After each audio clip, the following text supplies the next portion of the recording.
రాజాం నియోజకవర్గంలో ఈరోజు 200 కుటుంబాలు అరసాడ్ నుంచి పార్టీలో వైఎస్ఆర్ నుంచి తెలుగుదేశం పార్టీలో చేరడం చాలా సంతోషంగా ఉంది. మరి ఈ నియోజకవర్గంలో ఇది మొదలైంది ఇప్పుడే. అలాగే సంతకవటి మండలం నుంచి మందరాడకు సంబంధించి కూడా ఒక 60 కుటుంబాలు వచ్చి జాయిన్ అవ్వడం జరిగింది. తద్వారా మన చంద్రబాబు నాయుడు గారి నాయకత్వాన్ని అలాగే కూటమి ప్రభుత్వాన్ని అందరూ కూడా అభివృద్ధిని చూసి సంక్షేమాన్ని చూసి ఈరోజు మరి చేరడం జరిగింది. త్వరలో చాలా గ్రామాల నుంచి కూడా మరి తెలుగుదేశం పార్టీలో చేరడానికి అందరూ కూడా ఆసక్తి చూపుతున్నారు. అభివృద్ధి ముఖ్యంగా మన రాష్ట్రంలో కానీ నియోజకవర్గంలో చాలా స్పీడ్గా జరుగుతుంది.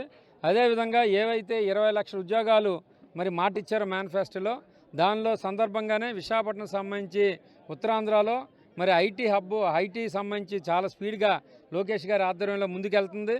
ఇప్పటికే మరి గూగుల్ కానీ టీసీ లాంటి కంపెనీలు వచ్చాయి. అది యువతలో చాలా ఉత్సాహం వచ్చింది.